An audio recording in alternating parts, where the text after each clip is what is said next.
So now we've completed an overview of the plan part of supply chain. Now we're going to move into the buy part of supply chain. This is the sourcing and procurement function of supply chain, where we are purchasing all the supplies and materials that are needed to make our business function. So I want you to think, as we begin this session and begin this section of the course, I want you to think about what your favorite product is that you like to purchase. For some of you, I'm sure that you spend time browsing websites, online, retail, looking for particular products that you like to purchase. Maybe there's a type of product that you like to purchase or a particular company that you typically like to purchase from. And I want you to imagine what it would be like to work for that company actually purchasing those items. This can be a very, very exciting career as many of our students get jobs in procurement and sourcing, where they are going to suppliers and actually purchasing, getting paid to purchase the exact same items that they love purchasing just in their spare time anyway. So as you're thinking about that, let's take a look at these careers that you could potentially get with some experience and some learning in sourcing and procurement.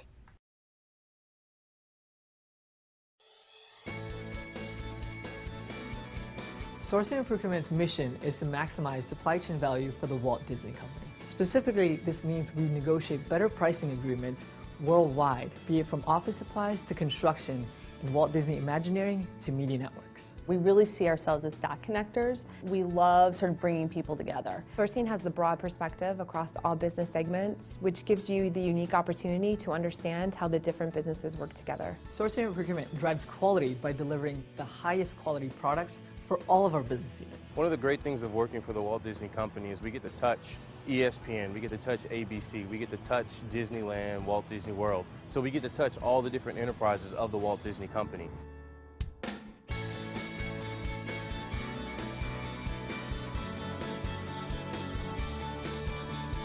We help people to understand the market. We help people to understand the space that they're purchasing items in so they can get the best value for themselves and our guests. Disney is a dynamic company, and sourcing and procurement is always evolving. This is an exciting place to work, and you can gain exceptional experience.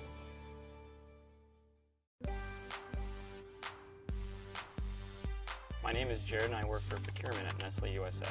Procurement is essentially the purchasing of everything that the company needs to operate, essentially the cocoa to the pencils that we use. My name is Kelly and I am a sourcing specialist with Nestle Business Services. I support 6 strategic buyers buying ingredients that go into nearly every Nestle product. I started with the company as an intern. It's a 12-week program during the summer where you're given 3 or 4 different projects working across various managers and support levels. By the end of the program, you're able to present to senior management and make recommendations for real-life problems and real-life solutions.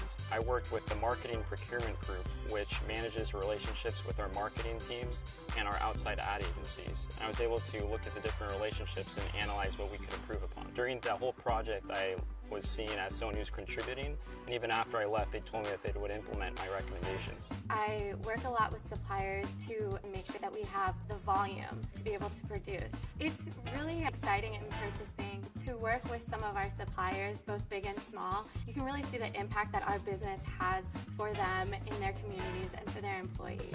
I absolutely do think there's room for me to grow here at Nestle because of all the different opportunities that exist in the different businesses, and the different geographies, and the different departments. There's too much to do and see in such a little amount of time. I work on a very diverse team and I absolutely love it. And specifically to purchasing, we work with so many diverse suppliers. Nestle's exciting.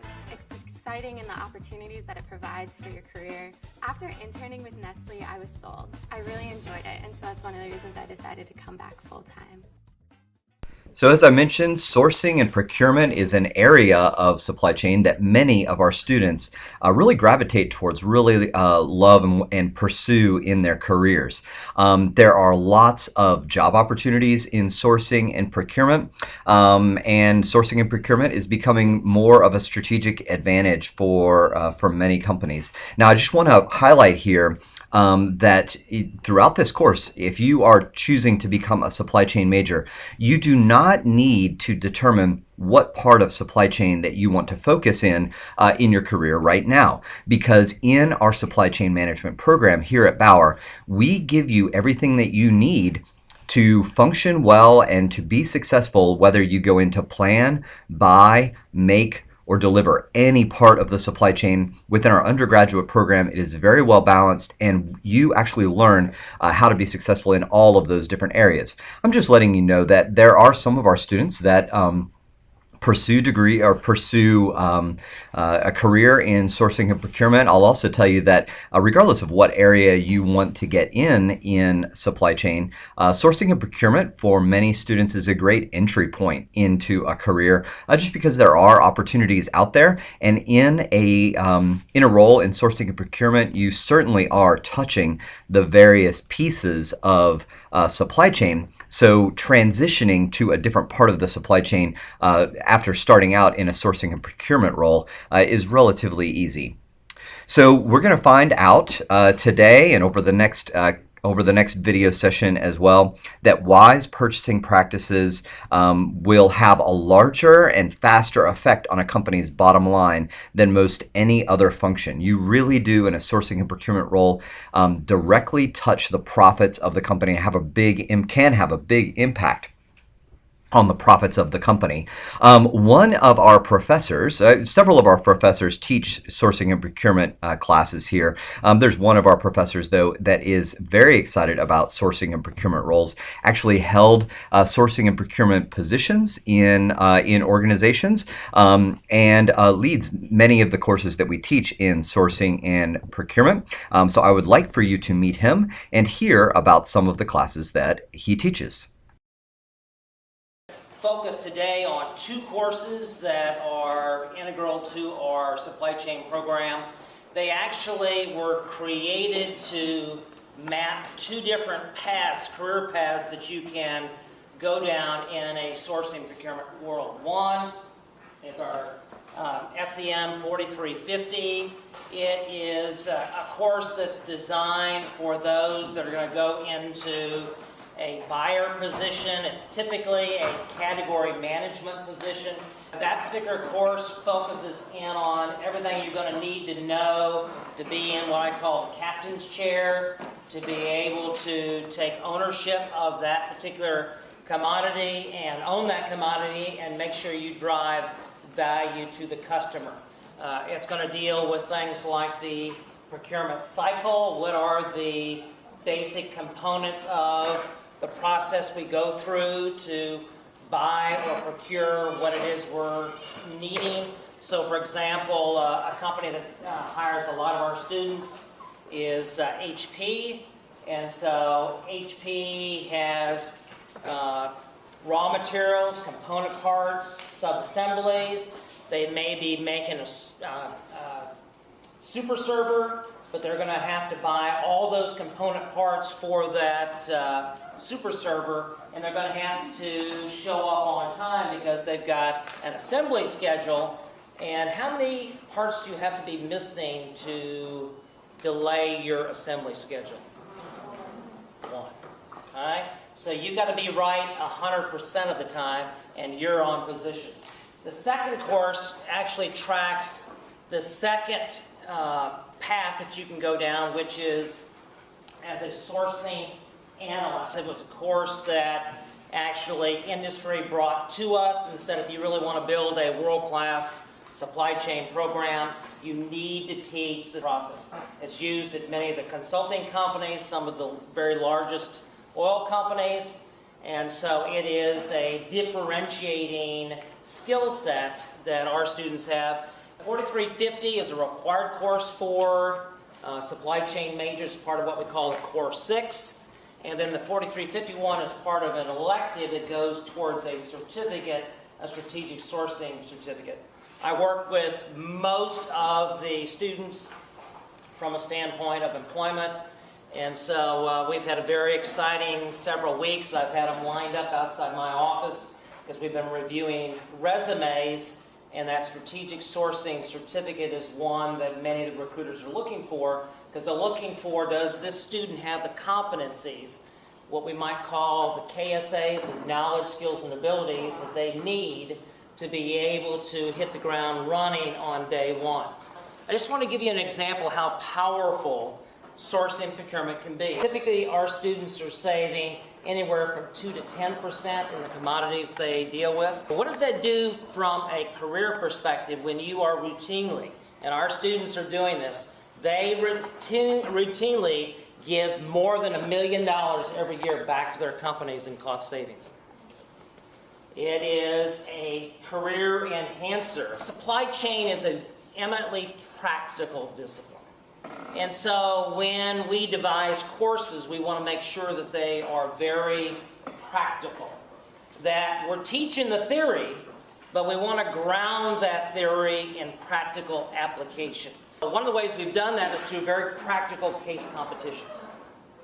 These are industry sponsored. We duplicate what you will do on day one in your internship, co-op, or full-time job. This is real data. This is in the Halliburton Strategic Sourcing Competition. I'm going to have groups, teams of 4 will come to my office with a data stick, and we will hand them data with 22,000 lines of Excel data. It's PO-driven data, and it's got everything they need to basically analyze. It's going to be very dirty.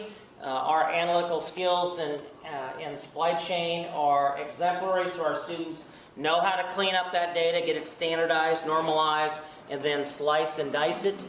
And so they have about 3.5 weeks to put together their strategic sourcing plan.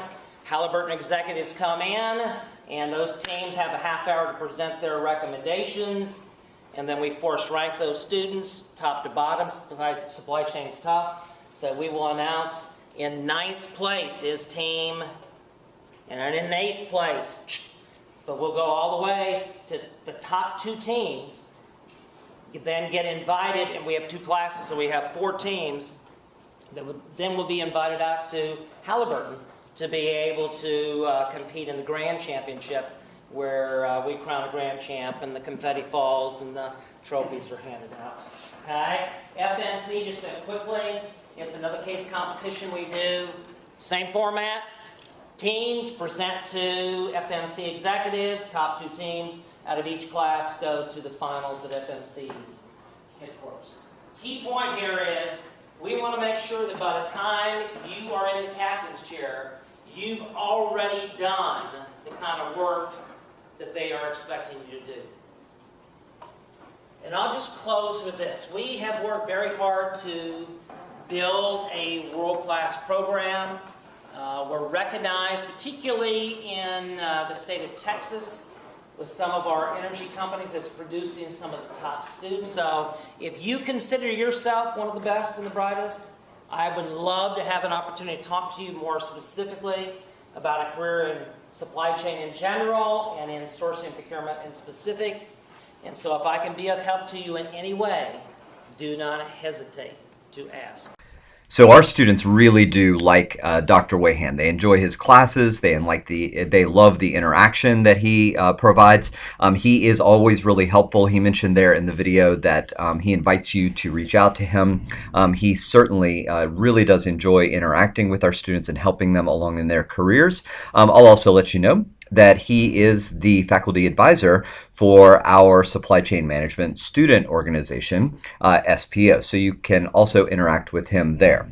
So we're going to begin talking about supply management. It really does include a variety of activities. It's all of the activities that are involved in purchasing and acquiring the materials and the services, materials, components, services, so physical things as well as services, groups of people that help out our organization, those things that we need to be successful in our organization. So everything from strategy development to selecting suppliers to actually receiving, getting those items in, and then managing that supplier base. And we're going to talk you through in this video, in the next couple of videos, the process that is used for managing supply management.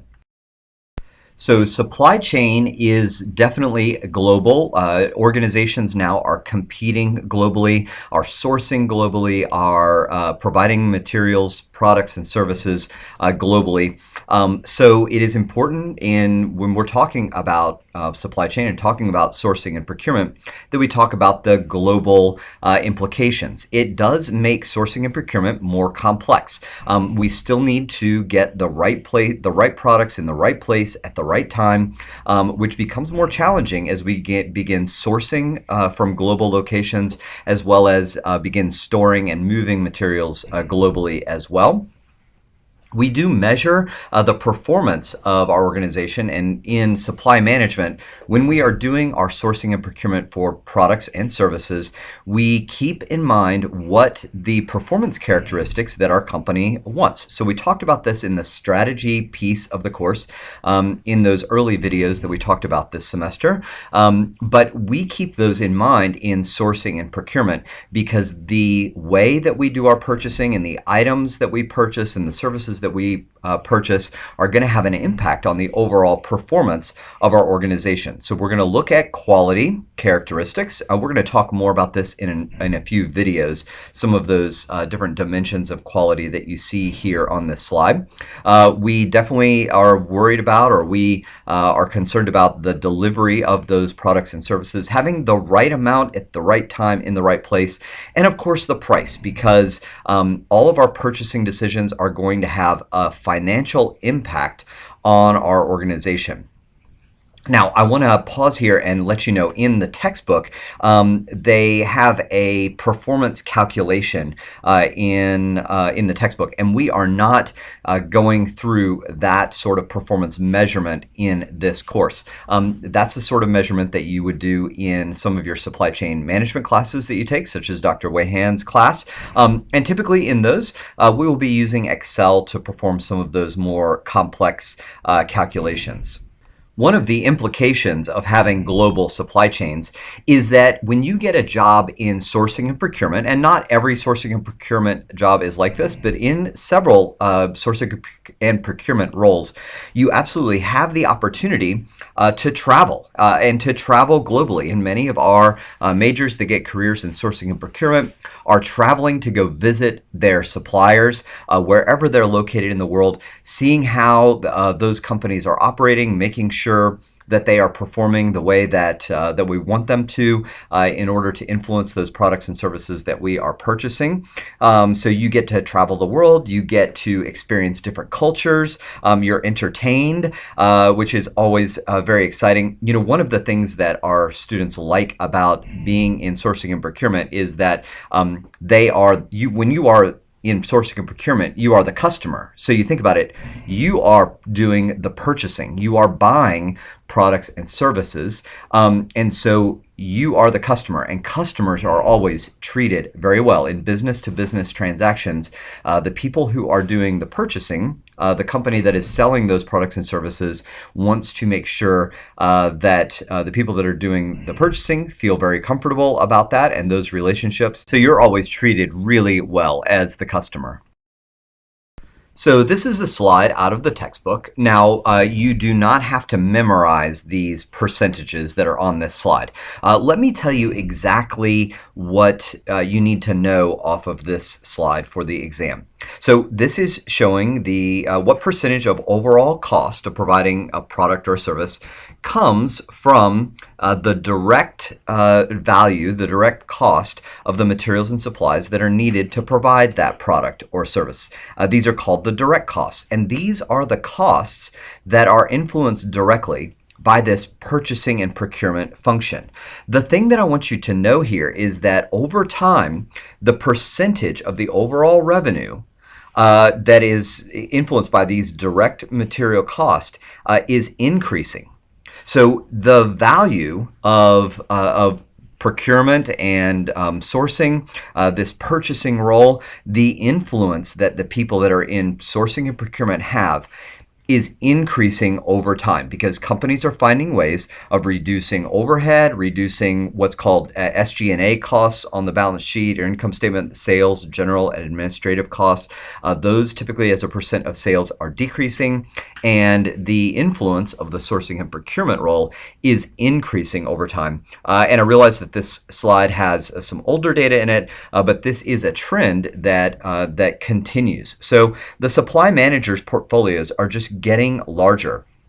And when our students get roles in sourcing and procurement, they are responsible for millions of dollars in terms of the dollars that they influence in that organization. So procurement jobs can also be a lot of fun, especially if you're purchasing the sorts of things that you already enjoy buying, clothes, electronics, jewelry, whatever that happens to be.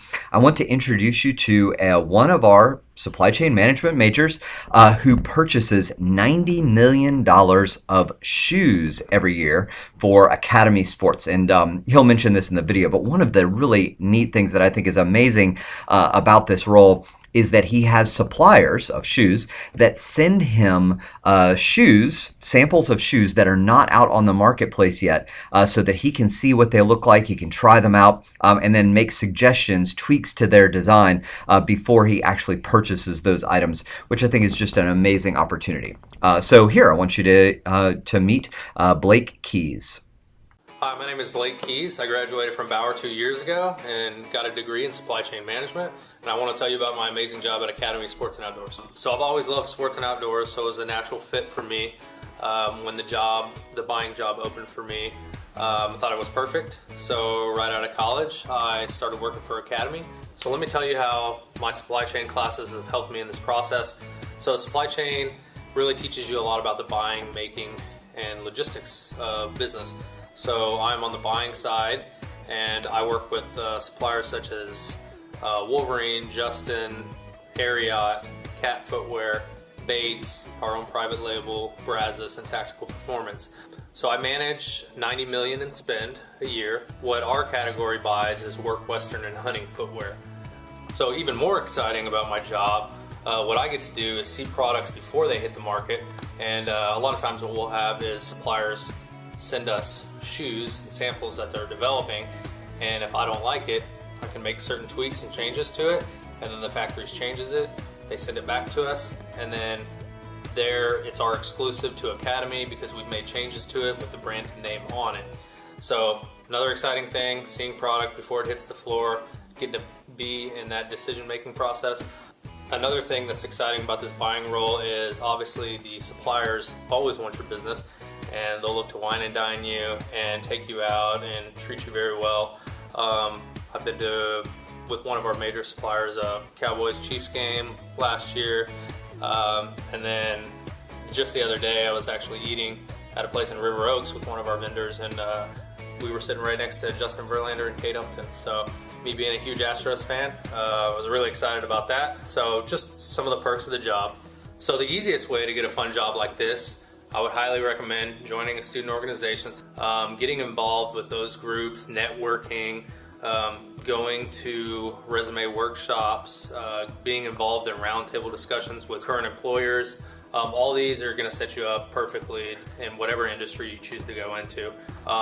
So enjoy supply chain, and maybe you'll have a rewarding career like me.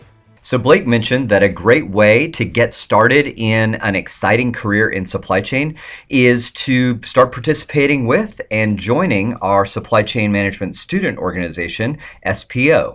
You do not have to be a supply chain management major to start getting involved, because SPO has lots of different activities and events that are open to all majors. SPO is very active. They have a lot of interactions with businesses, whether you're going to site visits or whether they're bringing in executives, hiring executives in for information meetings, for networking events. They have career mixers and mock interviews that are specifically tailored to supply chain management, so that you can really learn how to tailor your resume and your interviewing skills for a supply chain management interview. They have lots of different dinner meetings, networking events, as well as a variety of different social events that I think you'll really enjoy. So what this will do for you is it will give you exposure to our supply chain management students. These are going to be the professionals that are your colleagues in a supply chain management career. It will also give you exposure to real executives and real businesses that are actually practicing the things that we're teaching in the classroom. So it'll give you a really good exposure to what real supply chain management is all about. Make sure you visit them at bowerspo.org. So in sourcing and procurement, you have a direct impact on the profits of a company.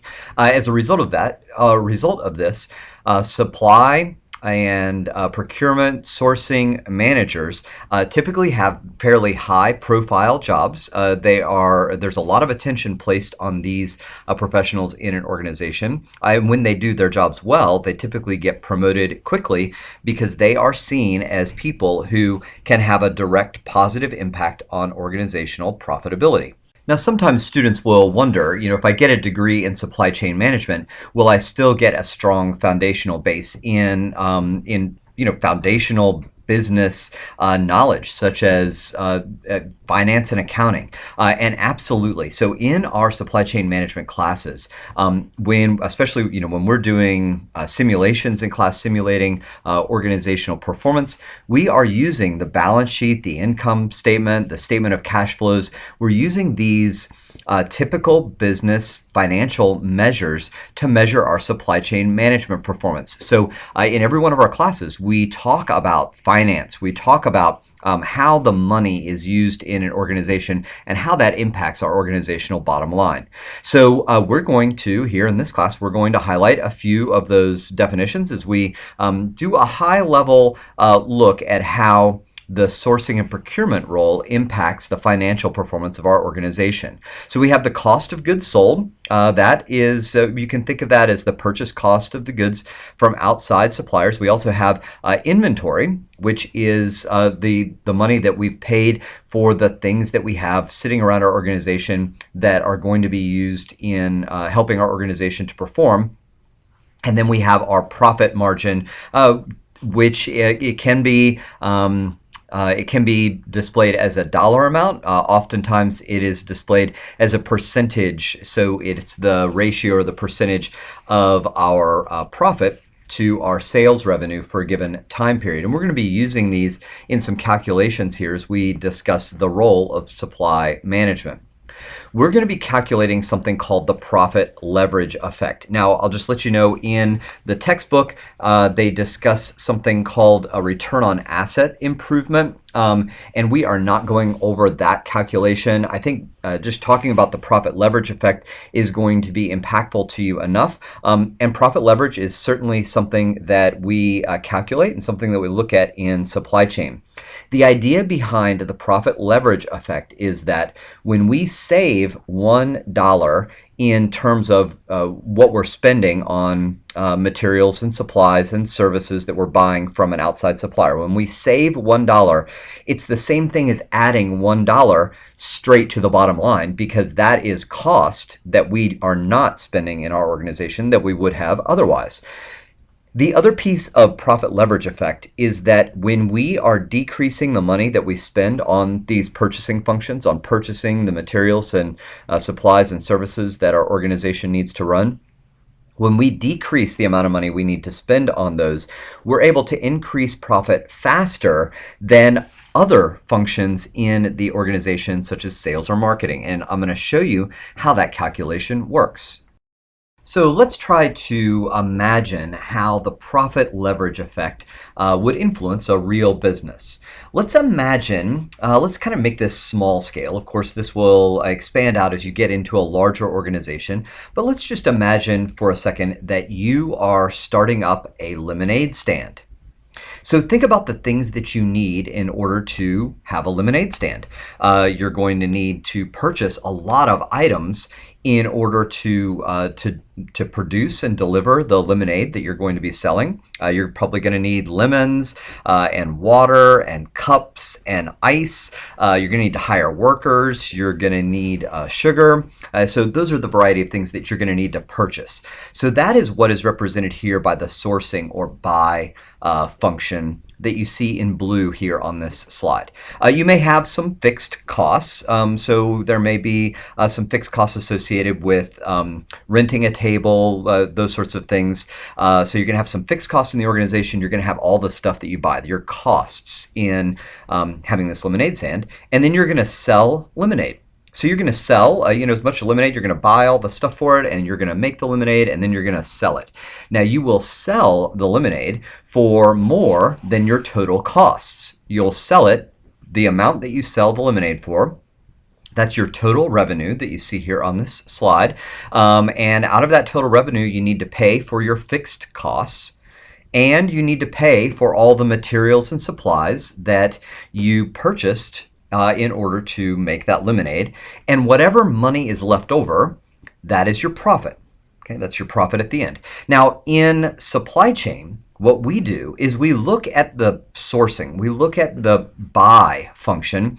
What are all the things that we're buying? And we strategically find ways of purchasing those items for less money. Now, this doesn't mean that we are going to buy rotten lemons or cheaper cups that are going to fall apart.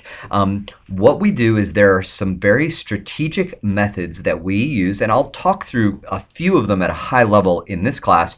When you get into Dr. Wayhan's sourcing and procurement classes, he will talk to you specifically about some really great negotiation strategies and strategies for reducing the cost while maintaining quality or improving quality. So we aren't talking about buying worse things and decreasing the quality of our product or our service. We're talking about buying the exact same things. So let's imagine that you have this lemonade stand. You have been purchasing lemons, water, cups, ice, sugar, and then you find a way to buy that stuff for cheaper.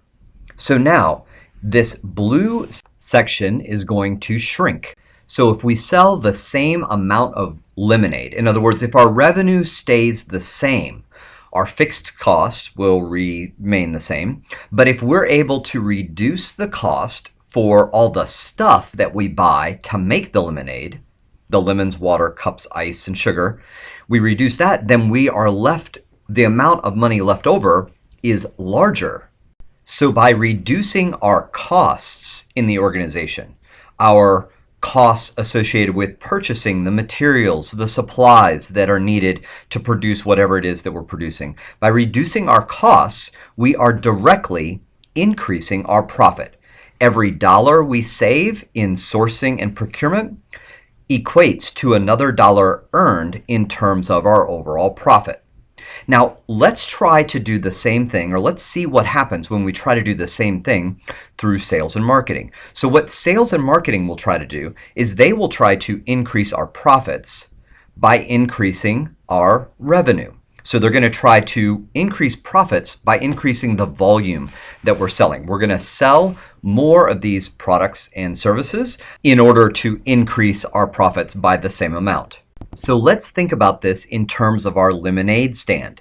So we want to increase our profits, just like you see here in this diagram, and we're going to do that by selling more lemonade. Now, if we have to sell more lemonade, or if we're going to sell more lemonade, then we're going to need to buy more materials as well. So we will need to buy in proportion to the amount that we, profit that we want to increase. We're going to need to buy more lemons and water and cups and ice and sugar. So if the prices of those items stay the same, then in order to increase our profit through increase our revenue, through increasing our volume, we will also need to increase the amount of stuff that we buy. And this demonstrates what we are referring to when we talk about the profit leverage effect. On a percentage basis, if we can reduce the cost of the materials and supplies that are needed to produce whatever it is that we're producing, if we can decrease the cost of this sourcing and buy function in our organization by a certain percentage, we will increase the profit more than if we were to increase the sales volume by the same percentage.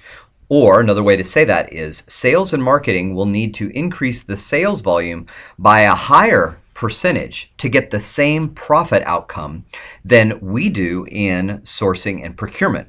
Because in sourcing and procurement, when we reduce the cost by $1, it increases the profit by $1. But when sales and marketing increases the volume by $1, it increases the profit at a rate equal to the profit margin. So here's how these calculations look. You will need to know the calculations or the formulas that are listed on this slide because these are basic financial calculations that every business student should know. These are probably calculations that you've seen and mathematical financial relationships that you've seen in other courses as well. So we will calculate a percent cost of goods sold. That's the cost of goods sold divided by the sales revenue. It's the percent of the cost of goods sold, the purchasing function of the organization, the percentage of the total sales revenue that is made up of our cost of procurement and sourcing in our organization. And we will be calculating pre-tax profit margin, which is pre-tax profit dollars divided by sales revenue dollars. And these are just basic calculations that you would see in a balance sheet or income statement, statement of cash flows, and these are things that that every business student should know. Now, when we say in purchasing and procurement that we reduce the cost of goods sold or reduce that purchasing cost by a certain amount, either by a percentage or by a certain dollar amount, it is easy to figure out how much the profit will increase because the profit will just increase directly. If we save $10 in terms of our cost, then our profit will increase by $10. We will also calculate the profit leverage effect. So this is the same effect. It's saying that how much will sales need to increase volume in order to get the same effect of increasing profit. We want to increase profit by the same amount. How much will volume need to increase? And the calculation is always going to be, and this is the formula that you'll need to memorize, this will not be given on the exam.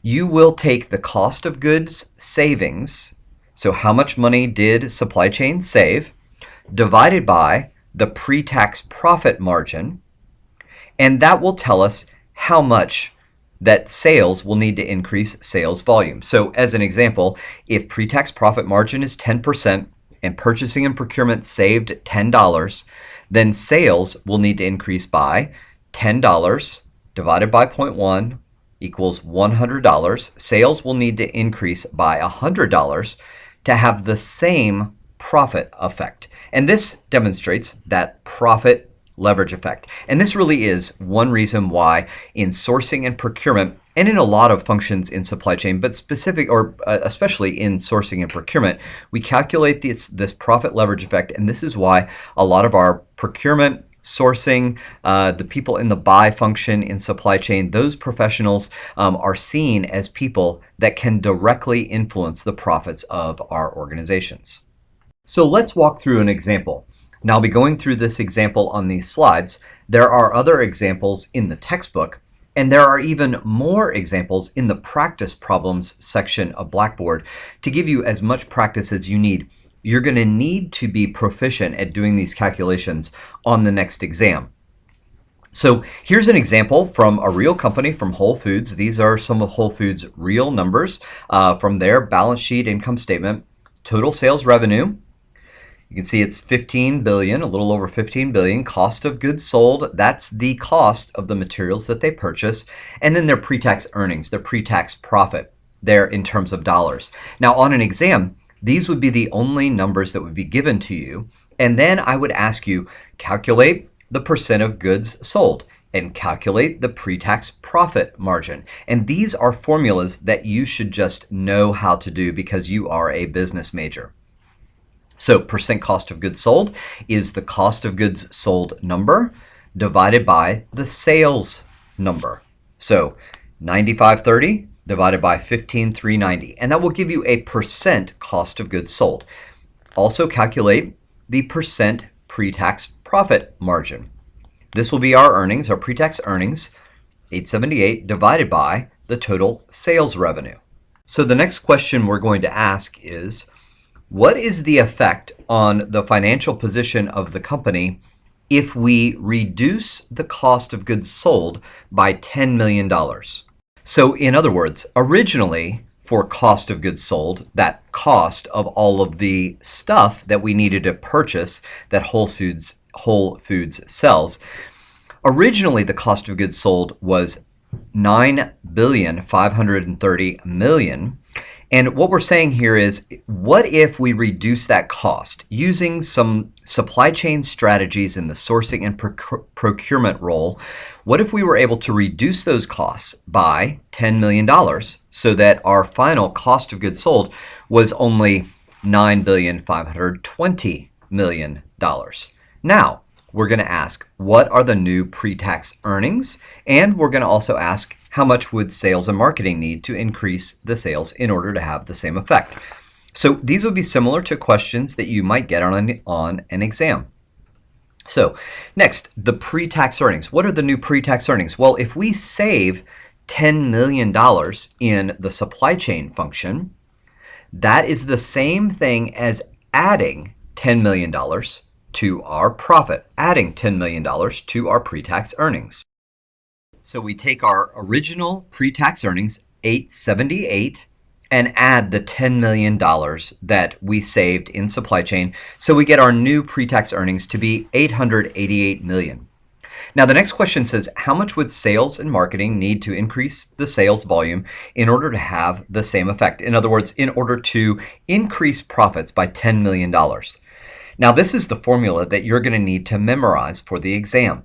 The way that we calculate this equivalent sales effect is that we are going to take the amount of money that we are saving, the amount of money that supply chain saved, in this case $10 million, and we're going to divide it by the original pre-tax earning percentage, which in this case is 5.7%.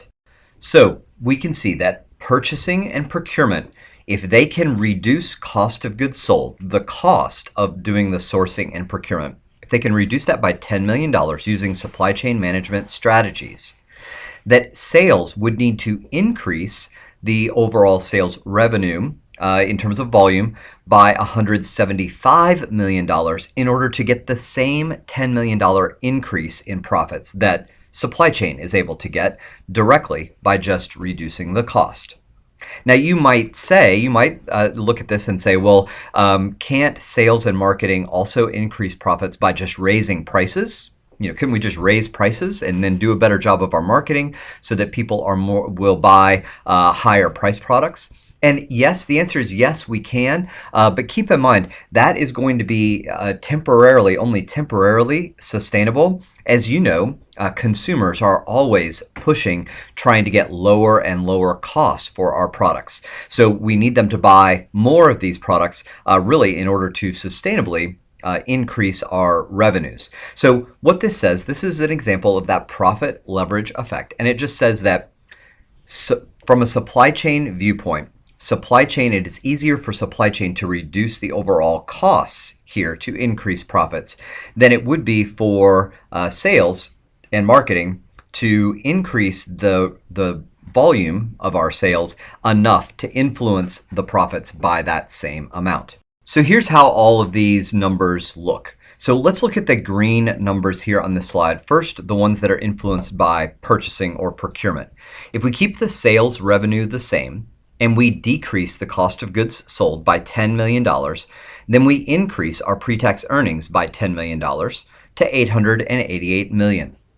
Now, in the sales numbers, those red numbers there, we want to achieve the same $888 million in pre-tax earnings through increasing our sales volume. The problem here is that when we increase sales volume, we are only increasing profit by 5.7% of every dollar that we increase the revenue. So we've got to be able to increase revenue by quite a bit. In this case, up to $15,565 million. If we take that $15,565 million, multiply it by our pre-tax earnings, our profit margin, 5.705%, we end up with the $888 million. So we've got to increase our overall sales revenue by a lot more than we would need to just reduce the cost of our supply chain function, in this case, sourcing and procurement. So let's look at another example based on these same numbers. So on the exam, these questions can be worded a couple of different ways. The first way is by saying that purchasing and procurement will reduce cost of goods sold by a certain dollar amount. And that's the example that we just completed. Another way is by saying purchasing and procurement will reduce the cost of goods sold by a certain percentage.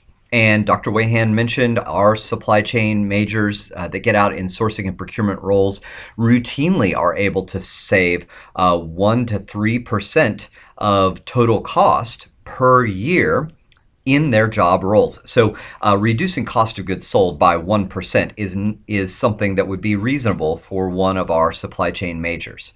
So purchasing and procurement will reduce cost of goods sold by 1%. Now we're going to ask, so how much dollars will the cost of goods sold decrease? And that's the same thing, obviously, as saying how much will the pre-tax earnings increase, because every dollar that we save in sourcing and procurement goes straight to the bottom line, increasing the pre-tax earnings. So here we're saying that purchasing and procurement will reduce cost of goods sold by 1%. So we need to find out, well, what does that relate to in terms of dollars? Currently, we are spending $9,530 million in cost of goods sold, and we're going to reduce that by 1%. So what does that equate to in terms of dollars? There's actually two ways to calculate this, and it does not matter which way you calculate it on the exam. The important thing is that you are able to get to the correct answer. So I'm going to show you both ways of calculating it, but then you will need to practice using the practice problems that are on Blackboard to practice doing these calculations. So if we reduce costs of goods sold by 1%, then we're going to keep 99% of those cost of goods sold. So we can just take the 9530 and multiply it by 99% or 0.99, or we can figure out what 1% is and then subtract that out of the 9530. So here we see that our new cost of goods sold will be $9,434.7 million. So it mentioned in the problem statement that through using supply chain management strategies, we are saving 1% off of our cost of goods sold. So 1% of 9530 is $95.3 million. So using supply chain management strategies in the sourcing and procurement role, we are saving $95.3 million. So that $95.3 million goes straight to the bottom line. So our new pre-tax earnings will increase by the amount that we saved. Our new pre-tax earnings will increase by $95.3 million. 878 plus 95.3 equals $973.3 million for our new pre-tax earnings. And next, we need to calculate the profit leverage effect, which is saying how much would sales or marketing need to increase our total sales volume in order to get the same rise in pre-tax earnings, in order to increase profits by $95.3 million. And the formula that you'll need to remember for these problems on the exam, it's the same in every one of these problems. And the profit leverage effect will be the amount of money that we saved in supply chain, in this case, $95.3 million, divided by the original pre-tax earnings percentage. So 95.3 divided by 0.05705. which is more than $1.5 billion. So in effect here, supply chain management has reduced the cost of goods sold by just 1%, which is something that our supply chain majors are capable of doing in their organizations every single year. And in order for sales and marketing to increase the profits by the same amount, to increase the profits by that $95.3 million that we could save in supply chain, sales and marketing would need to increase the sales revenue to over $1.5 billion more. This is a 10%, over a 10% increase. So sales and marketing would need to increase sales by more than 10% in order to have the same effect as purchasing procurement, decreasing cost of goods sold by only 1%. And this really is what we refer to as the profit leverage effect. So these calculations, there are other practice problems, example problems in the practice problems section of Blackboard. Certainly practice these. Remember, there will be no formulas for these on the exam, so you're going to need to practice doing these calculations for the exam. So you might say, well, that's great saying that supply chain can reduce the cost of goods sold by 1% or 2% or 3%. How do they do that? So they do that using a strategic sourcing process. So this is an overview of the strategic sourcing process, the step-by-step process that we go through in sourcing and procurement to be able to reduce our cost of goods sold. Now, this is the process that is displayed in the textbook, and we do use this in our classes. I will tell you, though, that we have customized our classes and tweaked this strategic sourcing process to mimic what the companies that are hiring our students are actually doing in their organizations, as seen as best practices in supply chain management. So although the overall process that you would learn in the supply chain major is very similar to this, there would be some tweaks that we've made to really, because our program is world-class in terms of the sourcing and procurement strategies that our students are able to use in organizations to reduce the overall costs. So today on this video, we're going to talk through the first three steps of the strategic sourcing process, and then in the next video we'll discuss the final three. So the first step of the strategic sourcing process is doing a spend analysis, assessing what opportunities we have by taking a look at where and how we are spending our money. This is one of the pieces of a sourcing analysis that Dr. Wayhan refers to as slicing and dicing the data. We're going to take a look at the data that we have in terms of spending money in a variety of different ways to determine where are the areas that we have opportunities to make improvements. And we have a couple of tools that we use to be able to do this. One is called a Pareto chart. So what a Pareto chart does is it takes different categories of numbers, in this case, categories of expenses, and it sorts those categories from the highest number of dollars to the lowest number of dollars. So here we have university purchase categories, and I know you probably can't read it on this slide on the video. You could on your PowerPoint slides that are provided on Blackboard, but university purchase categories. So here you have the different types of purchases that are made, for instance, at a university, and there on the left you can see the categories that have the highest expenses. So what this tells us is that if we are going to try to take a look at how we're spending our money and try to make determinations of where we can save the most money, we're going to want to look at the purchase categories on the left, those really tall bars there that are on the left.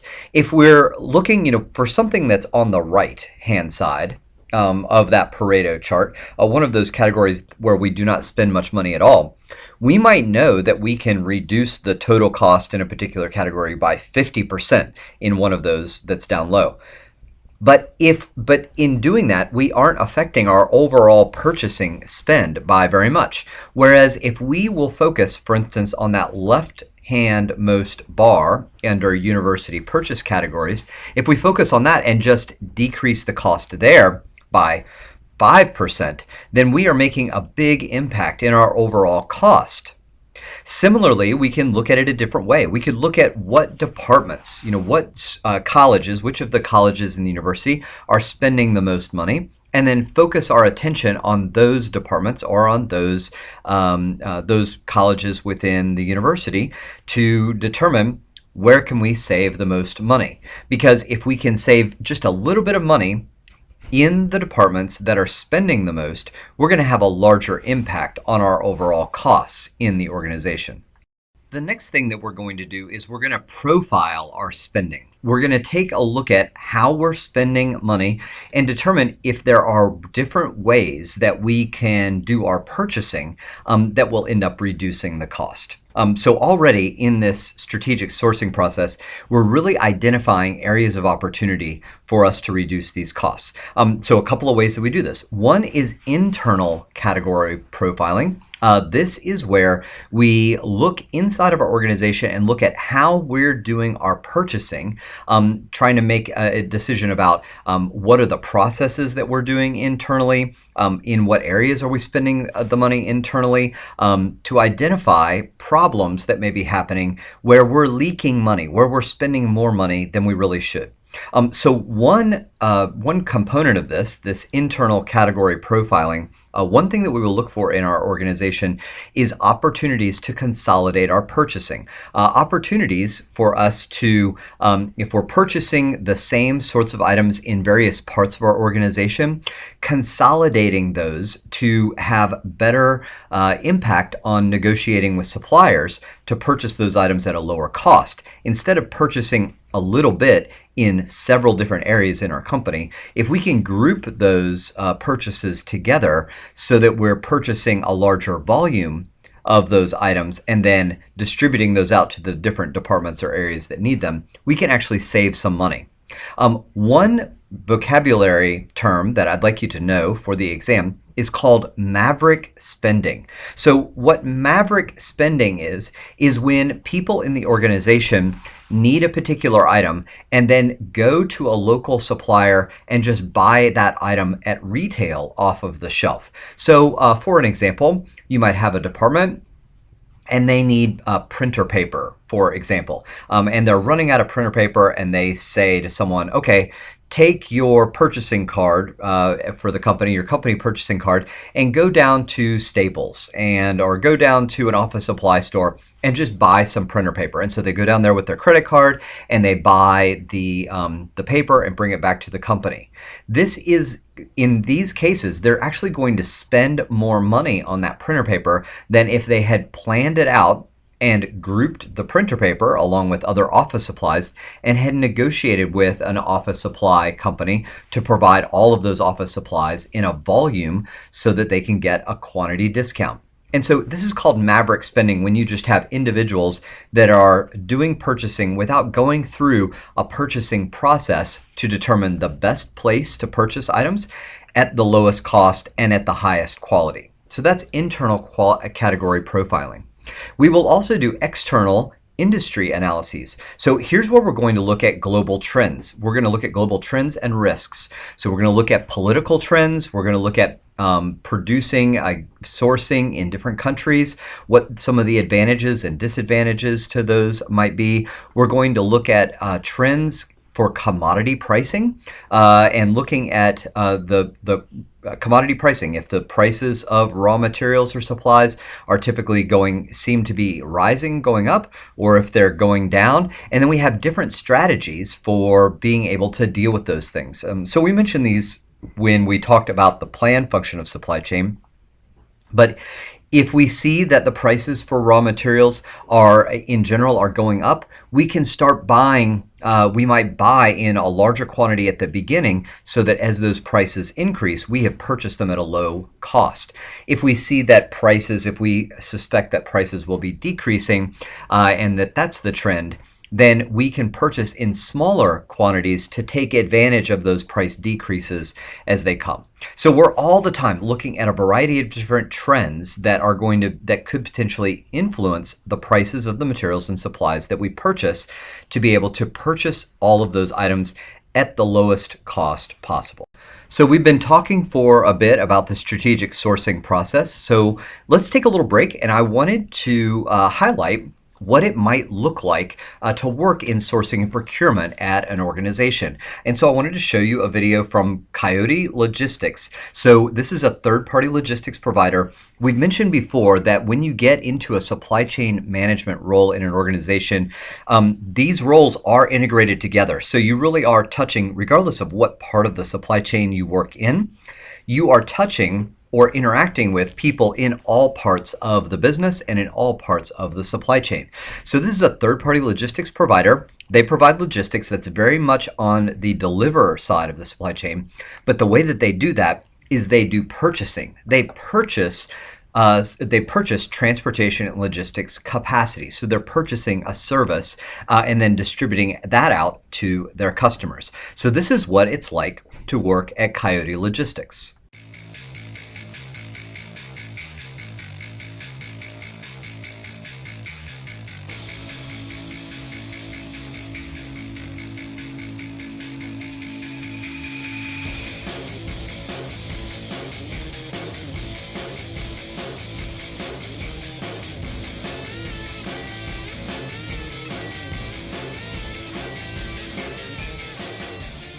Coyote, this is Juan. How may I help you? Coyote, this is Francesca. How can I help? Hey, what's up, John? Well, how's everything going today? Awesome, awesome, awesome. So I went to the University of Michigan. They had a career fair in the spring, and I saw a friend of mine at the Coyote booth. So I walked up, and he told me a little bit about it. They had a huge banner that said, "Work hard, play hard." Seemed like the right mentality for me. He told me about Coyote, the fast-paced, fun environment, and decided to try it out. Got the interview. They offered me the job, took it, haven't looked back. I didn't want to be so much of a number as a name in a company, so my friend Mike said, you absolutely have to come and try out Coyote, at least interview here, or at least send your resume over, because it's the best place to work. It has such good camaraderie and just that team atmosphere that I think you're looking for, and I love it. Coyote is a third-party logistics provider, and what that means is that we operate as essentially the middleman in between two types of customers. One that we deem our customer, who are companies who make, manufacture, produce products. They can be anything from Coca-Cola to the manufacturer of metals, minerals, raw materials. We help the customers move their product in an efficient way and create supply chain solutions for them. And then the other half of our business deals with our transportation companies. We call them carriers. They can be trucking companies, railroad companies, air freight companies, intermodal, whatever the method or means is that the customer needs. And then we put those things together. Culture is addicting. It all centers around the work hard, play hard attitude. We're a family, we're united, we're one pack, one goal, and that goal is to work professionally, work hard, get a job done, but then at the end of the day, we're all buddies. We all go out together, and we have a rocking time.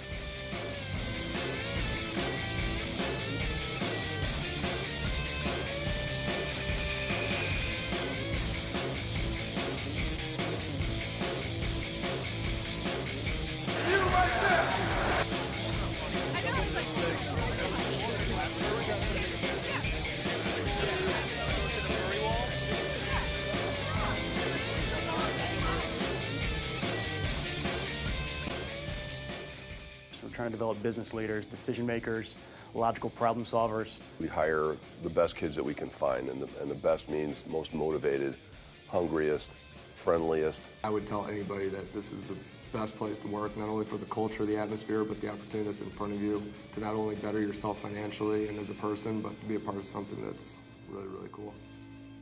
So when companies are considering whether to use Coyote Logistics services, they're really making the strategic decision about whether to make or buy. In other words, will they provide their own logistics services, or are they going to purchase logistics services from another company? So this is the next step of the sourcing strategy. It's the make or buy decision. Am I going to make products or materials myself, or am I going to hire someone else to do it? So this make or buy decision is a strategic decision about whether you are going to do insourcing. Insourcing means do it yourself versus outsourcing, which is choosing some other company or paying some other company to produce those products or services. Now, I think sometimes outsourcing gets a bad name. People say, well, companies shouldn't do outsourcing. And here's what I want you to understand. I want you to understand that every one of us makes this make or buy decision, and it really is a strategic decision about what our core competencies are and what it is that that we're trying to accomplish and what the best way to do that is. So Here's how I want to explain this. I want you to think about what you ate for breakfast this morning. If you ate breakfast or lunch or dinner, whatever that meal is, the most recent meal you ate, think about what it is that you ate. I suspect that for most of you that are watching this video, that you actually decided to outsource quite a bit of the production and sourcing of your meal. So for instance, if you had been eating breakfast, I suppose that, if you decided to do insourcing for your breakfast, what that would mean is that you would have an orange tree in the backyard. You went out, picked the oranges, squeezed your own orange juice. You have a cow and you went out and milked the cow to get the milk. You have chickens and you went out and got the eggs, and you used the milk and churned your own butter to make the omelet. That you had the pan that you used, you went out into your backyard and dug up some metal, and then you hammered the metal and forged the metal to make a pan to cook the egg in, and you had pigs and you slaughtered a pig to get the bacon or whatever that happens to be. So that would be insourcing. And when you make your breakfast, you make a decision about what components of that breakfast you will insource or do yourself, and what parts you will outsource or pay someone else to do. So for a lot of us, we will outsource the materials, the supplies that are needed to make breakfast, and then we will insource the actual production of the breakfast. But maybe for you, you actually, go through a drive-through somewhere to get breakfast, and in that case, you've made the decision to outsource the entire production of the breakfast, everything from purchasing, procuring the ingredients, to producing all of it. And this is a strategic decision that all of us make about our meals, about everything that we buy. We make the decision, are we going to do it ourselves, or do we gain some competitive advantage by paying someone else to do it? And for most of us, for making breakfast, at least for producing the ingredients of that breakfast, the eggs and the bacon and the toast and the orange juice and the milk, we decide it is worth our money to pay someone else to do that because we either don't have the expertise to do it, or we just don't have the time to devote to procuring, to actually making all of those particular ingredients. So there's some additional vocabulary related to this make or buy decision. Offshoring is when the insourced or outsourced firm is in a foreign country. So when you're producing, when you have assembly or production in one country, but the location of the ingredients or components that are needed to do that production are located in a foreign country. That is offshoring.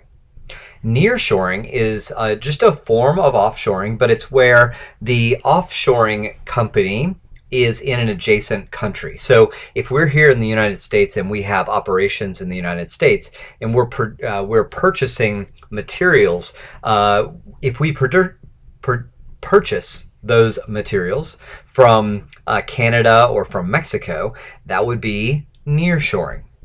Onshoring is when the location of the firm that's providing the parts or materials that we need is actually located in our own country, and we have some advantages then to actually having those suppliers be local.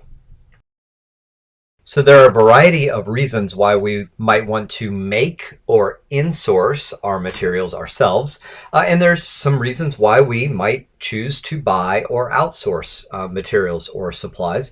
And so here's a list of them. Now, as far as the exam goes, of course, these are lists of items. This represents, when you see slides like this of course represents supply chain management principles that you'll need to know, and questions like this, slides that look like this, they represent multiple choice questions on the exam. They kind of look like multiple choice questions just the way that they are laid out. So, you might have a question that says, all of the following are reasons to make or insource except, and then I might have, one scattered in there that's a buy or outsource reason, or it might say which of the following is a reason to buy or outsource, and then only one of them one of those is the correct answer there in that list. So you might see questions in different ways. I will let you know that to try to help you study for these type of questions on the exam, I have a quiz on Blackboard. This is not for a grade, but this quiz is kind of like flashcards for the make or buy decision, so that you can study. Now, every time you take the quiz, the selection of questions is different and in different order. So it really is good practice for you for seeing questions that are similar on the exam. So there's a couple of ways. You can, of course, take lists like this and memorize them. I find it to be easier sometimes to understand the principles, and that's really what I would like for you to do anyway. So let me talk you through these lists and what we mean by some of the terms that are here in these lists: reasons to make or reasons to buy. So first, reasons that we may want to make ourselves or insource, doing the work ourselves. When we do this, we'll have better control over quality. If we already have high quality processes, then this would be a great opportunity for us to use those high quality processes in producing our own materials or supplies. Better visibility of the process, because we'll actually be able to see ourselves doing that work. Better control over social and environmental impact, because we have control. So having control over all of those things, if we want control over certain parts of a process, then it's going to be easier to have that control doing the work ourselves. We may have some intellectual property or some core competencies that our company has developed, and we don't want those shared with other companies. Anytime you have a core competency or you have intellectual property that is your own, oftentimes it is best for you as a company to actually do that work yourself. We may have excess capacity. So for instance, we might have a production process, and we've got customer demand, that we're using that process for, but we have excess capacity. So we have more capacity than we need to meet our customer needs right now. And so we have equipment or we have people that are idle, that aren't doing work that we could actually utilize. We're already paying for those things, or we paid for those things, and we could utilize them to do other processes, actually producing some of the parts or materials that we need in our other production processes.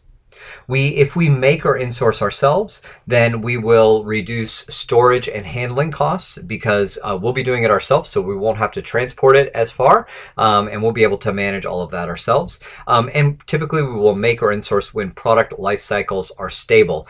So if we are investing money in gaining capacity to do this work, we want to know that we're going to be able to do that work far into the future. So there are a variety of reasons that we may want to buy or outsource as well. So if we have really low volume, so we just don't buy a lot of whatever that item is, and we just have really low volume, and it would increase our costs if we had with those low volumes, we can actually save some money by purchasing that from another supplier. One example, of course, is making your breakfast, right?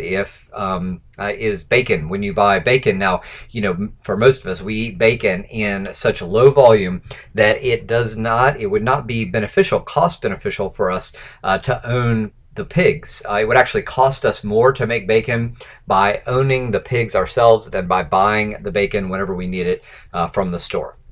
We may want to gain some strategic flexibility. So we may want to get others to do some of our work, some of the work that we need to get done, so that we can strategically ramp up production or scale down production as needed. There may be other companies that have state-of-the-art technology or have proprietary processes where their core competency is producing whatever that material is or component that we need. And so it's just easier to purchase from someone else. As an example, most of you probably did not get wire and wire up your own cell phone. You bought the cell phone from someone else, from a supplier. You outsource that. And the reason is because there are companies that have developed state-of-the-art technology and processes to make cell phones, and it's just you're going to get a better quality and cheaper cell phone buying it from someone else than doing it yourself. Same thing with quality. There may be a cost or a quality advantage that a supplier has that we don't have. And we'll do the buy only when suppliers are reliable, only when we have established relationships so that we can trust these suppliers. And we will typically want to buy when product life cycles are really short, where it wouldn't be beneficial for us to develop technology or develop capabilities if it won't be long before the product or the material needs to be changed. So the next part of developing the sourcing strategy is to do a total cost analysis. So whenever we are considering whether we are going to be purchasing an item from a supplier or whether we're going to be producing that item ourselves, we want to do a total cost analysis, because the total cost of a particular product that we may purchase from someone else involves more than just the purchase price. There are other costs that are associated with purchasing items. And here is a list of those different costs. You can see them here. Now, one example to try to understand what some of these different costs are, I want you to imagine when you buy a car. So when you buy a car, you actually incur each one of these costs. So of course, the big one that you think about when you say, I'm going to buy a car, is those one-time costs. So that's the third bullet point down there, is one-time costs. Those are costs that are incurred only when the product or the service is first produced. So when we buy a car, then that is a one-time cost. Once you bought the car, then you can use it for the lifetime of the car. You don't have to go and buy the car again, or you don't have to buy the car every 6 months or every year. You have bought the car, and as long as the car is serviceable, as long as the car is running, you can use the car. Okay, now there are some direct costs that are associated with owning a car. Direct costs are costs that are directly tied to however much you use that product or service, to how the level of operations or level of supply chain activities. The more activity that you do, the higher the direct costs are. And the less of the activity that you do, the less those costs are. So as an example, for when you buy a car, your gas, your fuel economy, is a direct cost. So if you're going to drive 10 miles, then you're going to need to put 10 miles worth of gas in the car, enough gas to go 10 miles. And if you are going to drive 10,000 miles, then you will have to pay for enough fuel to go 10,000 miles. So the more you use the car, the more you're going to spend on gas, and the less you use the car, the less you will spend on gas. Now you had the one-time cost of buying the car, and if you just have it sit in the garage, you will have no direct costs because you just don't drive the car. And if you drive the car a lot, your direct costs will be very high. All right, next is incremental direct costs. These are costs that as you use that material or as your supply chain activities increase, then these costs go up as well, but they don't go up for every increment that you use the item. It's an additional cost. What it is that after using the item for a period of time, then there is a cost associated with it. So a lot of times maintenance costs, setup costs are associated with this, where you're doing things in batches. So one example, when you own a car, this is like car maintenance or oil changes. So for instance, if you're going to drive the car 10 miles, you don't have to do a 10-mile oil change or put enough oil in the car to go 10 miles. What you do is you drive the car. You don't have any cost associated with the oil necessarily once the first oil is in the car. You don't have any additional costs associated with that until you hit that increment in number of miles where you need to do an oil change. So for a lot of cars, it's like 5,000 miles. So what you'll do is you'll drive that car, and then at 5,000 miles, you do an oil change. So you'll incur this incremental direct cost. And then you'll drive the car another 5,000 miles, and you'll have to do another oil change. Now, if you drive another 2,000 miles on top of that, there's no additional incremental cost until you hit the 5,000 mile mark. So these are incremental direct costs. Then you have indirect costs. Now, indirect costs are not tied to any level of operation or supply chain activity. They're just associated with owning that particular product or participating in that particular service. So for a car, this might be your insurance or taxes. You buy the car, and it doesn't matter how much you drive the car or how little you drive the car. You're going to have to incur. You're going to have to get insurance on that car, and you're going to have taxes that are associated with owning that cost. So this would be administrative overhead, depreciation costs, basic utility overhead type costs would be incremental costs associated. Now, what we want to know is when we purchase a particular product, what is our total impact, the total cost impact of that particular product or service going to be? And so we're going to calculate this. This is called a total cost analysis, and we're going to see how this works. Now, the total cost analysis calculations that we're going to do in this class are going to be fairly straightforward. And so we're going to do an example here in this video. There will be additional examples in the practice problems section of Blackboard for you to practice. And the exam questions that you'll see related to total cost analysis will be the same types of questions. They will have the same sorts of costs associated with them, and they will not get any more complex than that. Now, in our supply chain management program, our students deal with more complex total cost analyses, and typically what they'll do is they'll build an Excel business model to help them make a determination of what the total cost of ownership is for a particular product, material, or service.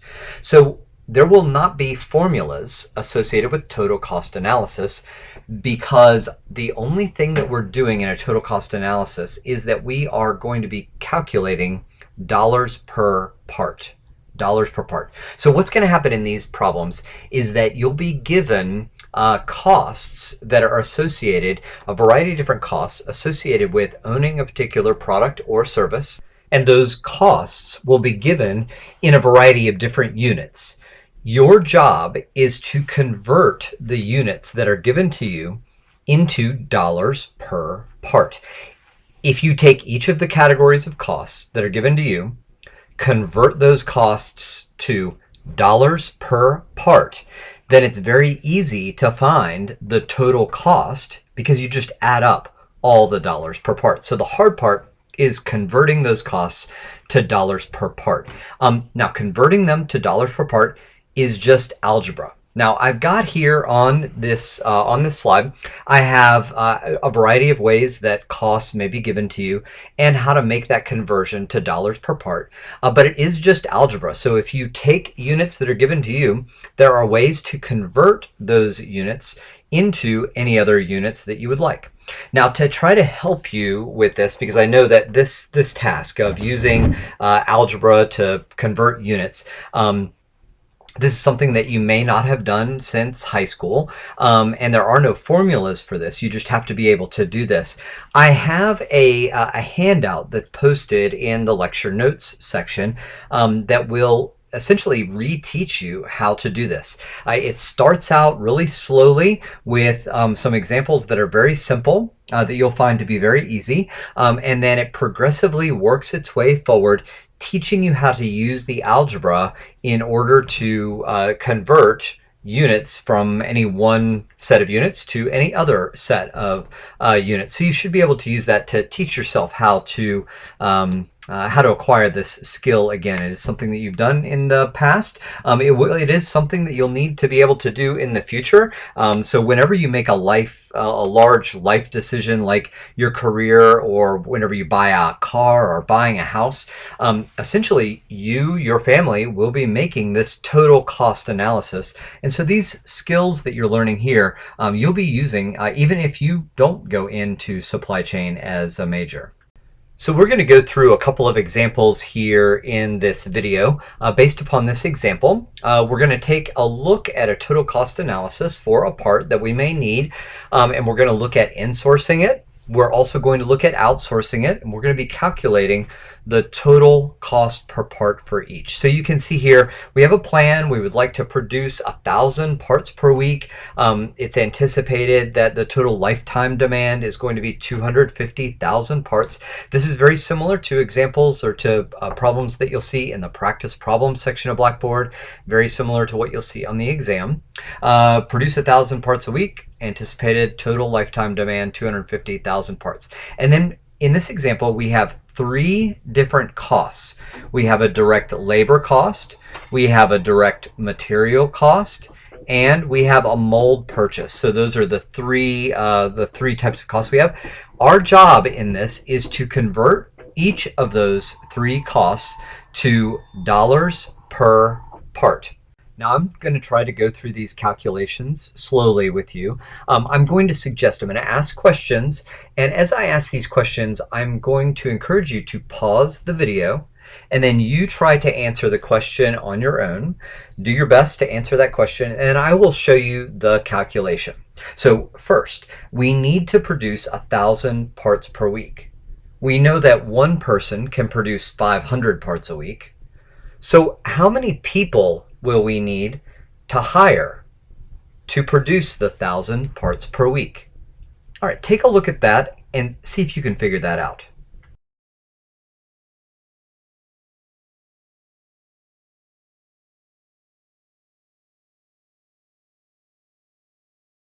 So I get 2 people per week. Now, when you're doing this math, for some of you, this math will come easy. So you'll look at something like, well, I need to produce 1,000 parts per week, and one person can produce 500 parts per week. So that's 2 people per week, and you'll just know intuitively how to do the math to get to the number.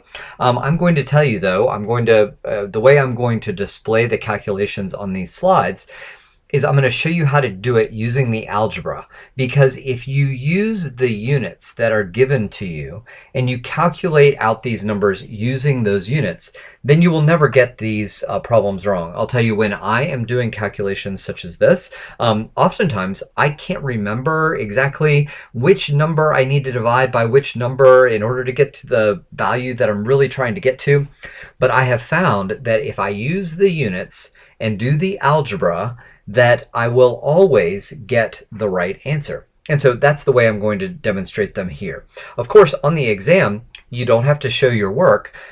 So, when you're doing these calculations, any way that you can do the calculation to come up with the answer that I'm coming up with, then that can be a correct way of doing it. So here is how we figured this out.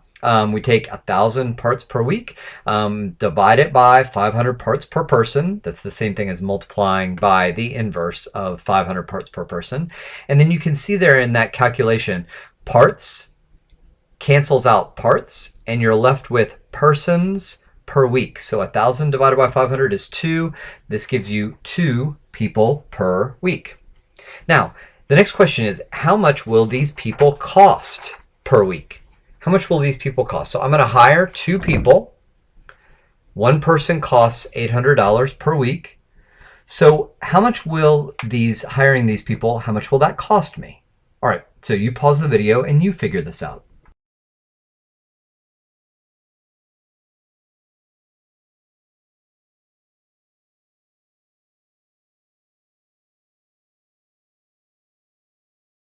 So 2 people per week at $800 per person per week gives us $1,600 per week.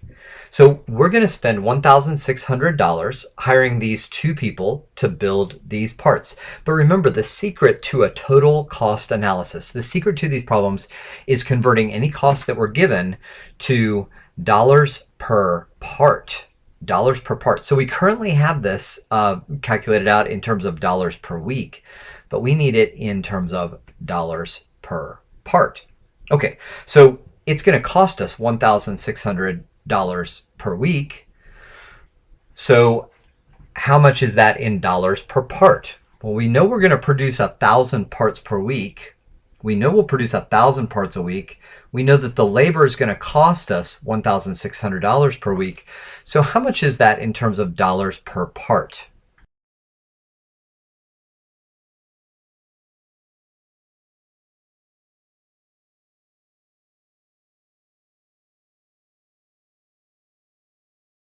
So $1,600 divided by 1,000 parts per week gives us $1.60 per part, $1.600 per part. Now, you could calculate this just directly. So we're given the information that we produce 1,000 parts per week, that one person can produce 500 parts per week, that a person costs $800 per week. And there are some of you that say, you know what, I could just write an algebraic equation that would just calculate this directly. And if you can do that, then I think that's great. The way that I have shown here is probably the way that I would do it. I would do it in stages or steps. But if you can do it directly, then that's a valid equation or valid way of calculating it as well. So you might have calculated it this way. Just calculating it all in one equation. 2 people per week multiplied by $800 per person divided by 1,000 parts per week. And then persons and persons cancel out, and weeks cancels out, and we're left with dollars per part. Either way, we end up with the direct labor cost being $1.60 per part. Okay, so that's the direct labor cost. Now remember, for total cost analysis, the secret is converting all of these units, the dollar units that were given, converting them all to dollars per part. So let's take a look at the direct material cost. So it says here that we are going to pay for the material directly, that the material that we'll use to produce these parts is going to cost us $3 per part. Now we need to convert this to dollars per part. So why don't you pause the video and see if you can figure this out.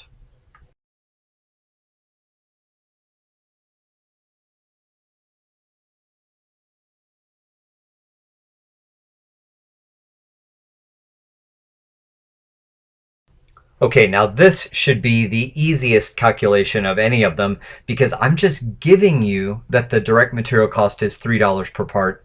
You need to convert that to dollars per part.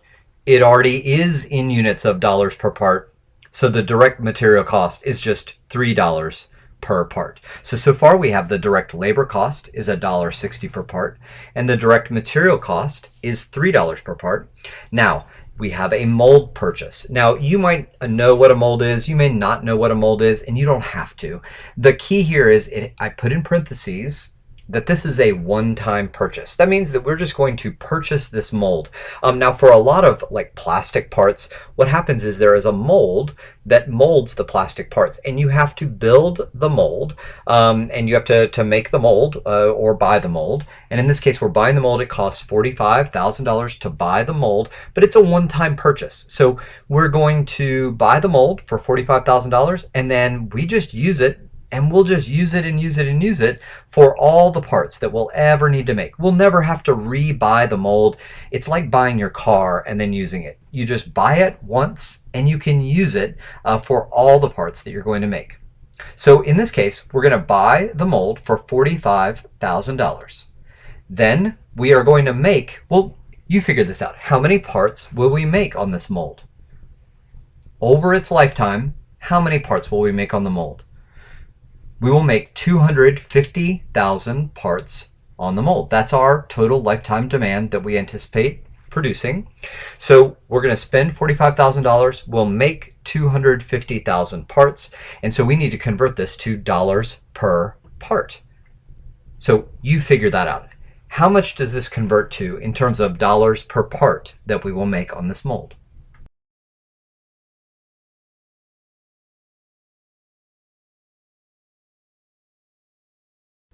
So we have dollars that we're spending on this one-time purchase and parts.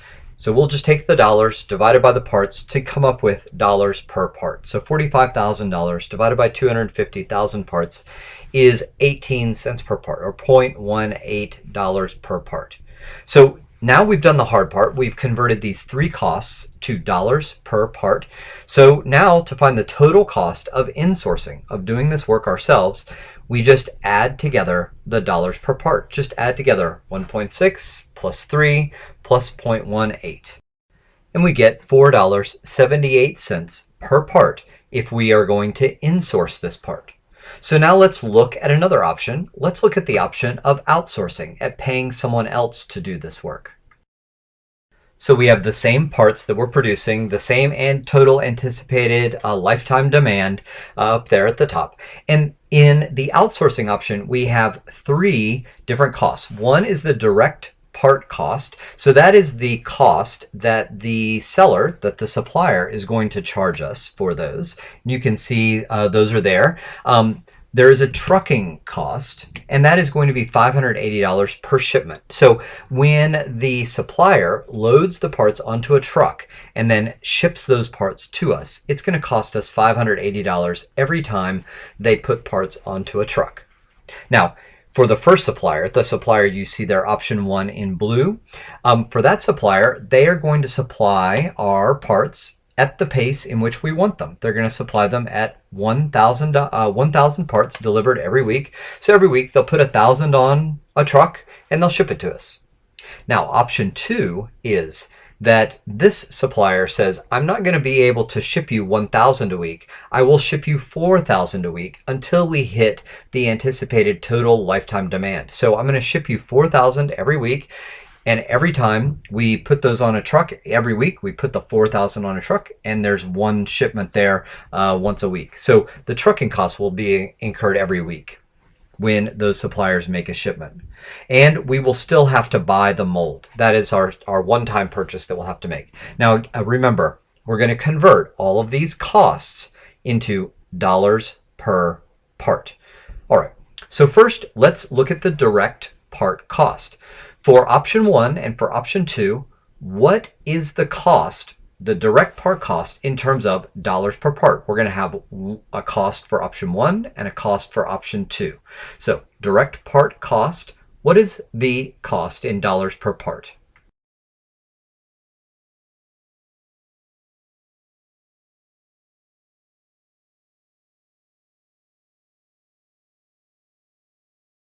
All right, now this should have been really easy because the direct part cost was just given to you, given as $4.10 per part for option 1 and $4 per part for option 2. So there was no math that needed to be done there for direct part cost.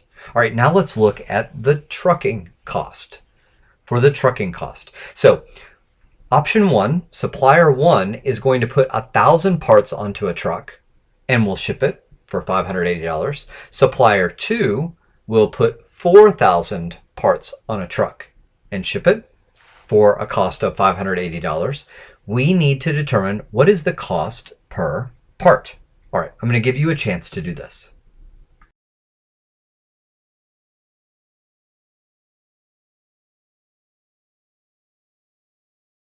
All right, so for supplier 1, for option 1, it's the $580 divided by the 1,000 parts that they will ship us. And for supplier 2, it will be $580 per shipment divided by 4,000 parts per shipment. So that gives us those cost per parts that you see there in blue and green. Now the mold purchase, that is going to be the same as the calculation we did on the for the previous analysis. $45,000 one-time purchase, and that $45,000, that mold will produce all 250,000 parts that we need to produce. So just like we had before, that is going to cost us 18 cents per part. So the total cost for option 1 will be the sum of those dollar values there in blue, and the total cost for option 2 will be the dollar amounts there shown in green.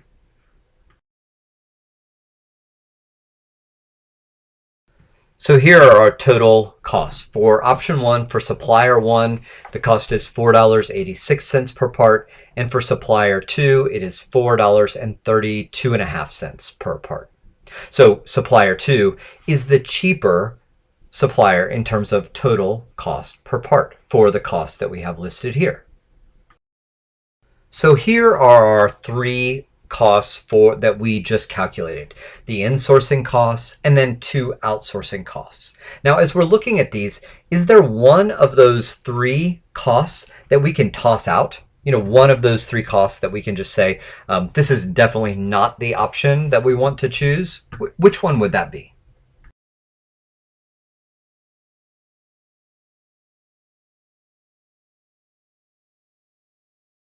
All right, so we would not choose option 1 in outsourcing. You know, if we were going to choose between outsourcing option 1 and insourcing, then we would just do the insourcing because it's cheaper to do that.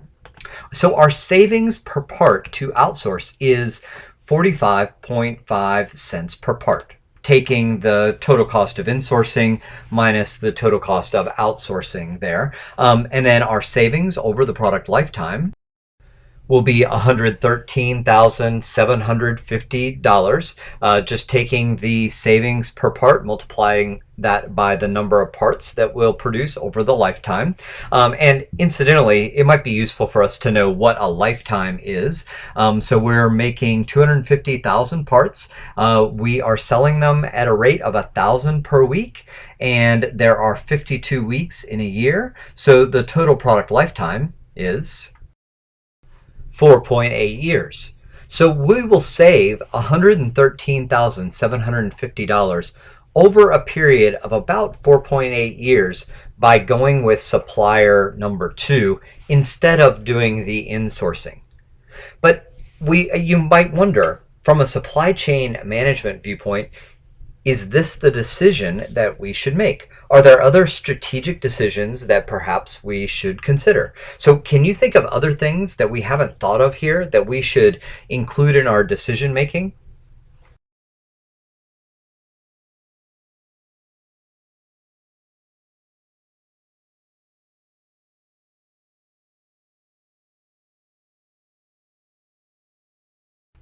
So here are some examples. You know, supplier number 2 is going to ship us these parts faster than we actually need them. So we're going to need to store that inventory over the next 4 or 5 years. Do we have enough room to store that? Think about when you're storing things, then it has the opportunity to break, to get damaged, to get lost. We have to keep track of that inventory. So what inefficiencies will that extra inventory introduce? And then the other part is, what if the market hits a downturn? So what if we produce these parts and then the demand ends up drying up? Well, then we've already purchased all of these products and we're going to have to scrap those at the end, or we're going to have to get rid of them at an extreme discount and potentially lose money on them. So there are some risks to going with supplier 2 as well. I think this is one of the really exciting things about supply chain management. One of the things that our majors really enjoy about being in supply chain management and being a supply chain management professional. Of course, there are analytics, there are calculations that we do in order to help us to make strategic decisions. And the calculations are fairly straightforward. A lot of times we will do them just like this on paper, or we will use Excel or some other software package to help us to make those calculations. But the calculation doesn't make our decisions for us. There are always strategic decisions that we as people, as managers, have to make and determine, balance the risk of taking different options. And so no supply chain management decision is typically really cut and dry. These decisions, there's always some ambiguity, there's always some risks associated with it. And as supply chain managers, we have to deal with that. The great thing is that in our classes at Bauer, our professors teach you how to manage that risk and how to make these strategic decisions. So we're still in step 3 of the strategic sourcing process. You know, step 3 in this strategic sourcing process is a pretty involved step. There's a lot of analyses that we do. And so one of the analyses we're going to do now is called a portfolio analysis. And we do this using the Kraljic portfolio analysis, the Kraljic matrix. So this matrix has 4 quadrants. You can see the definitions of the different quadrants here. Let's take a look at the Kraljic matrix and see how it is used in doing our sourcing strategy. So the first step in using the Kraljic portfolio analysis is categorizing the product that we're producing, or the material or the supply that we are purchasing. So we're going to place that into one of these 4 quadrants. Now I'll tell you, this is used as a guideline. Most of the time the materials or the supplies that we purchase may not fit perfectly into one of these quadrants, but we're going to use this as a guide. We're going to try to determine what the best quadrant is to fit a particular material or product that we're purchasing. And what that's going to do is it's going to help us in managing those suppliers. So you can see how the matrix works. So for instance, I guess we'll start down in the routine or arm's length part of the matrix. These are low-cost items, low-risk items. What that means is that there are a variety of different suppliers available. These items are readily available. If they aren't critical necessarily to us producing what we need or creating value for our customers, but we do need them to help run our business. And if for some reason we ran out, we could always go out to a local supplier and get them.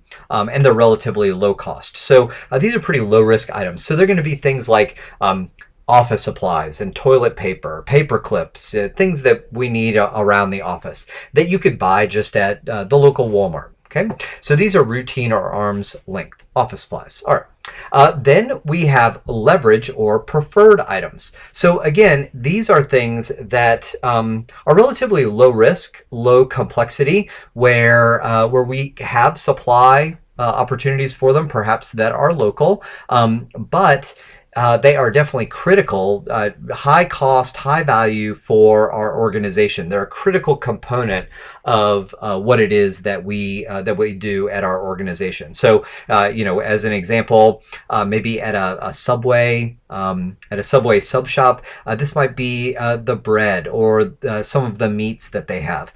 So this is definitely going to be high cost, high value, where all of their products involve these materials and supplies.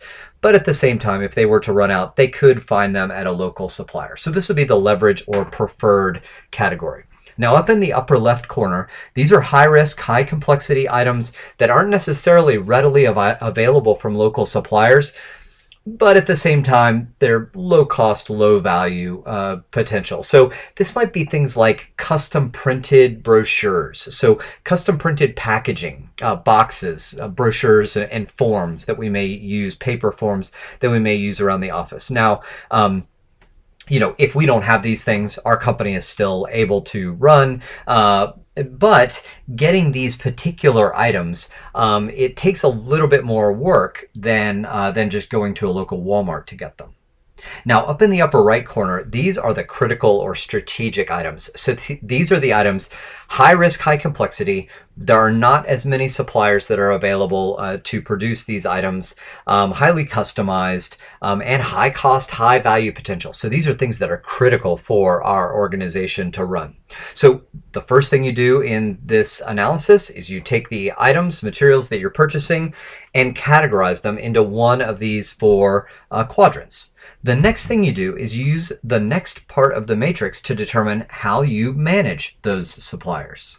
So this part of the Kraljic matrix tells us, once we've determined a category that the material or supply lies in, then how should we treat those suppliers, or how should we manage that particular category?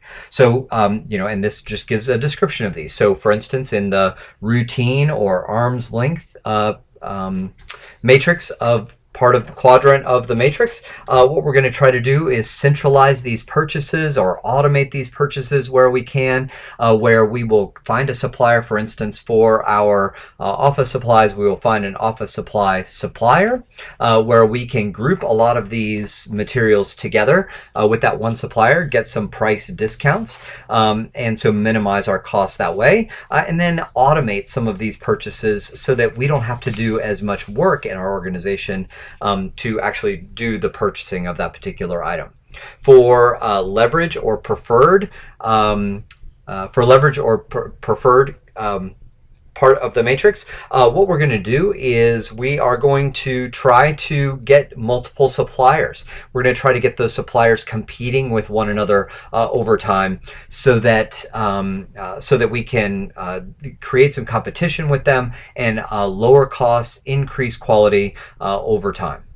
Now in the bottleneck matrix, what we're going to do here is part of the problem with the bottleneck matrix is that we don't have as many suppliers for these. So for these, where we can, we're going to try to widen our specifications. In other words, we're going to try to create products, materials that we might purchase that don't have to have such specialized treatment. Really trying to move those products into the routine or arm's length part of the process. Beyond that, we can use competitive bidding. We use medium-term contracts with those suppliers. Now, in the critical and strategic quadrant, we must create strong relationships with these suppliers. Remember, these are our critical components, high risk, high cost. So we want to create relationships, use very persistent negotiation tactics to continue working to try to bring the cost of those materials down. And we have to continually monitor and manage the supplier processes, the supplier quality, the supplier performance, because that is critical to our organization. And remember, this portfolio analysis, this is just a guide. So this is not a rule. Oftentimes the materials or supplies that we are purchasing do not fit nicely into one of these quadrants. They kind of bridge over different parts of this quadrant, and we just have to make decisions about where it fits best, and then make some strategic decisions on our own about how we're going to manage that category or how we're going to manage the suppliers that provide those products. So finally, we are going to develop the sourcing strategy by deciding how we're going to organize the suppliers for the materials and supplies that we're purchasing. So there's a variety of ways to do this. Here are some definitions of different sourcing strategies and the advantages and disadvantages of each. So one strategy is single sourcing. So this is where we, for a particular product or material, or for a range of products perhaps, that we purchase all of those from a single company. We try to find a supplier that can provide a variety of different materials or supplies, and we put all of our business with them. So some of the advantages are that we get volume discounts, and that it enables us to have strong relationships with that particular supplier. But some of the disadvantages are that if something happens to that single supplier, then our entire supply is at risk. We could actually run out of materials or supplies if something happens to that particular supplier. We're going to end up being dependent on that particular supplier. Now we can use multiple sourcing, and multiple sourcing would be where I use several different suppliers, even several different suppliers to provide the same materials or products. Now the advantage here is that it creates some competition, enables us to share some risks. So now if one supplier or something happens to one supplier, we have other suppliers that are there as backups. But some of the disadvantages are that it increases the variability that we may get with the different suppliers. So the quality, the reliability of each of those suppliers is going to be different, and so the materials and supplies that we get from different suppliers is also going to be different. And we kind of lose that volume. We can lose that volume discount that we may get in doing single sourcing. Now, another way of managing our suppliers is doing something called cross-sourcing. So cross-sourcing is where you have a variety of materials or supplies that you need to purchase. So you choose multiple companies that have the capabilities of producing all of those materials and products for you. But what you do is you choose one supplier to provide one of those materials, another supplier to provide another material, and another supplier to provide another material. But all three of those suppliers, and it could be more than three, but all three of those suppliers have the capability of producing all three materials or all three parts. So in a sense, what you're doing is you're single sourcing with each one of these different individual suppliers for a single material or supply. But you have reduced the risk of something happening to one supplier. So you gain the advantages of volume discounts. But if something happens to one of those suppliers, then one of the other suppliers can sort of pick up the slack on that because all of them have the capability of producing that particular part. Now, the last one is called dual sourcing. Dual sourcing is just a multiple sourcing strategy where you just use two suppliers. So what this does is it gives you the advantages of multiple sourcing, but it reduces the number of suppliers that you have to manage, which makes the relationship building and makes the management of them a lot simpler. So we've covered a lot in this video. We've covered a lot of calculations, and I wanted to go through those calculations slowly with you to make it easier for everyone to be able to digest that information, be able to do those calculations. And so today we've gone through steps 1, 2, and 3 of the strategic sourcing process. And in the next video, we will go through steps 4, 5, and 6. And then I will share with you a case study of work that one of our students, a supply chain management procurement professional, did in her company to be able to reduce the overall costs.